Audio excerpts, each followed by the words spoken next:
So welcome this morning, Mr. Samson. I believe you are one of those that said the NLC protest won't take place. I think you are wrong for that because it was yesterday they came out in massive to protest against the fuel subsidy and the low income wages. So the question now is, do you see NLC cause yesterday for coming out being attended to by the federal president and by the president? Thank you for having me. Do you call that a protest? That was just them parading the streets of Lagos State, constituting nuisance. Those guys wouldn't dare to go for another day for that protest because they don't have the finance, they don't have the wherewithal, neither do they have the stamina and charisma to do that. Like I said, that protest failed. Let me tell you, in the years and the history of protests, we know how aggressive our protests usually is. We know that no protest right from for the Labour Party, I mean, if you look at their records, you will see that yesterday's protest was a shame. Because Labour Party would always go for at least 3 to 4 days protest before they relax their hands. But you see that these guys, they don't have the finance to do that. That was not a protest, but the number one motive for them going out yesterday is to sit round table with the president, which I think they executed that very well. They have been sitting with the president even before now. They have been sitting with very close allies of the president. They've had the chief of staff, they've had, so many other advisors of the president. All they had yesterday was just a promise, and they are running with it. The president promised them that the Nigerian refinery, the Port Harcourt in particular, will work by December. What if that fails? What if by December that doesn't come up straight? Now, let me tell you, what I expect the NLC to do is this. I've always said it. The NLC are lacking in what we call understanding of government, system. They should fight to be a part of that monitoring team on this project. The question is, do you support subsidy rumor? First of all, if you do, then your request from the president will be, let us be a part of that committee that will implement all these palliatives or interventions, as the government likes to call it. The NLC are not demanding for that because ordinarily they are asking for salary increments. If the salary has now been increased, what happens to the general populace? What happens to the implementation of those interventions the government, the president has promised us? I have said that the NLC must think big. They should be able to run with the president for the next 4 years. And now is the best time for them to have that bargain sealed by being on every policy implementation. They have to be a part of the team.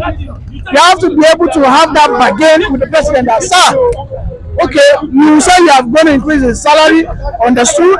Now, for all these palliatives that you say you roll out, we want our members, our key members, even if they are not going to be part of the administrators, but let them be part of the evaluations and the reporting, team. Because you see, as a common Nigerian, if Tinubu tell you that he will do refinery, do you believe it? You will not. But you will believe Joe Ajero, you would rather believe the NLC body. If the NLC body are the one, because you know that they are now working, they are watching what is going on. If NLC release a news that yes, so the refinery will soon work, we are seeing it on a daily basis, you will believe them. But the NLC are not demanding for such, engagement. They are not demanding for such agreement. They need to try and bargain that, okay, Asiwaju, let us be on this team. Let us be with you guys. We are not part of the administrator. What we want to be is, let us be a close monitoring person. Let us have first-hand information on how things are being run. Let us be seeing that, okay, now they are about to do second Niger bridge. Today they've what? They've erected the foundation because they are seeing it. You get? That's the point I'm trying to make here, that NLC must ensure that they go into that bargain, that the federal government brings them on board into that implementation committee, and they might not necessarily be an administrator, but they must be an evaluator. There must be a team that gives first-hand report to the general population, because as of today we have what we call trust deficit to the federal government. Nobody trusts anything that comes out from the federal government's mouth today. Nobody trusts it anymore. So we need a neutral person in that system, and NLC are the best person that can do that for us. Thank you for that. Talking about the president ministerial list, as at yesterday, the list is now close to 19, if not 19. Then going through the names, there has not been youth in the list. During his campaign, he came out with and said he will be working with the youth. But going about the list, I don't think there is 10% or 5%. What do you mean? What do you mean in youth? the list? What age? Now, if I may ask you, a youth falls within what age bracket? From 20 upward. To what age? Please. What's the So, limit? When do you stop? When do you stop being a? When do you stop being a youth? At the age of 45, are you still a youth? no. Why? At the age of 45, I don't think. Well, in that ministerial list, talking about the ministerial list, that ministerial list is the best ministerial list that I have seen in the last 16 years. Let me tell you why. It is so balanced with technocrats and politicians. Now, those politicians, those former governors, if you look at their core objectives as state governors, they did not fail.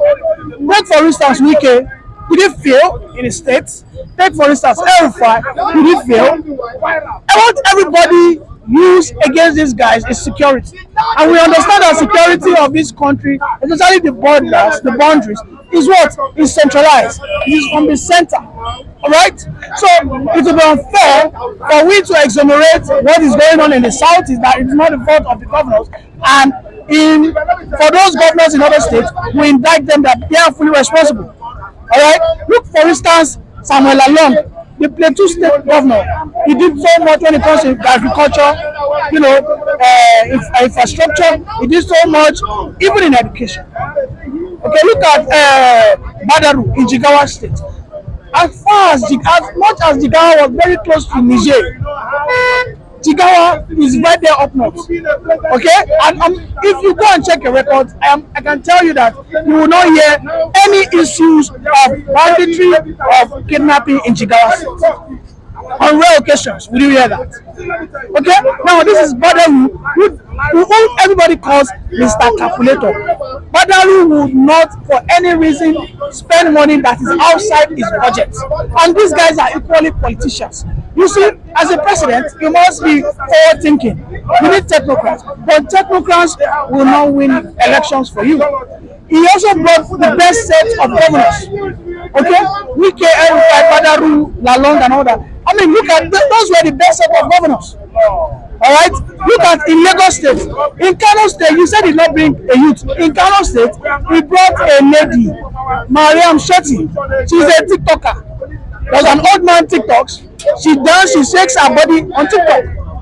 She's a very influential person on TikTok. In Lagos State, he brought one Bosu. Bosu, who used to be an antagonist of APC. He brought Bosu up into his cabinet. That yes, we need a designing view. We don't want a situation whereby everybody will just be one way. And that is how, and that's why I'm telling you that this is the most balanced cabinet I have seen. He brought people from opposition. A Wike ordinarily will tell Asiwaju that, me as a person, my reputation must not go down. People have always known me for what? Infrastructure. If I promise that I will get things done, I get things done. If it doesn't go his way, he's going to resign. And that is how we get to put this administration on their toes. He's not going out there for all sacrifice. He's not going out there for people that will be saying, yes sir, yes sir, yes sir.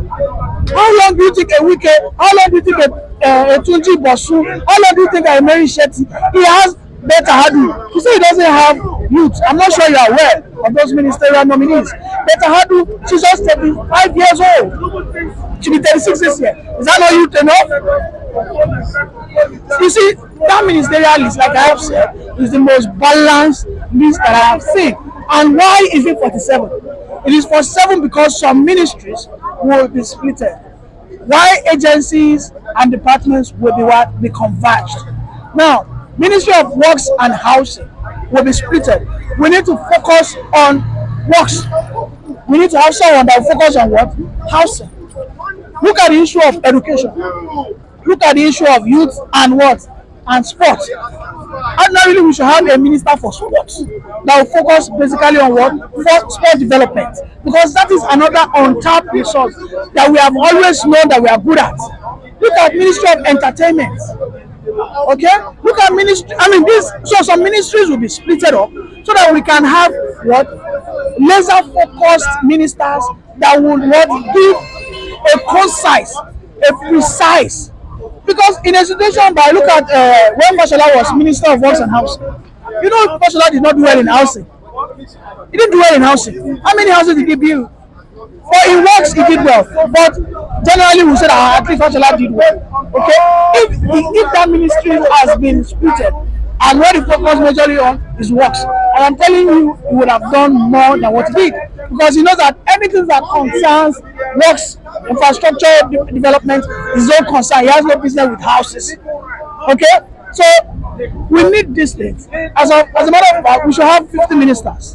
I don't know why he didn't increase it. We should have 50 ministers.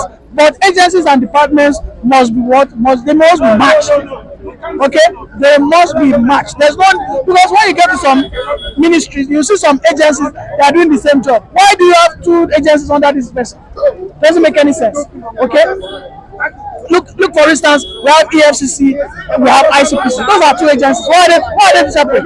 They should be matched together. Okay? They should be what? Matched together and give one single report to the Minister of to the NSA, to the Minister of Defense, among the likes. Do you understand? So these are the things that Asiwaju is out there and is ready to implement. And I believe if he implements these things, we will see a massive and an aggressive acceleration in our development as a nation. Thank you very much. All right, sir. Thank you for the time, sir. So, Mr. Sampson is suggesting that the ministry should be split, should not be split just to come together. We can't just be having two agencies bearing same name for same purpose. The president has been working towards that. Considering what he has said, the president's ministerial list has been the best and the balanced list to him. So let's hope they work from now to December, and Nigerian inside and outside wants to see the outcome, because that is the reason why we're here. Thank you for your time. Please subscribe, like, and share our video.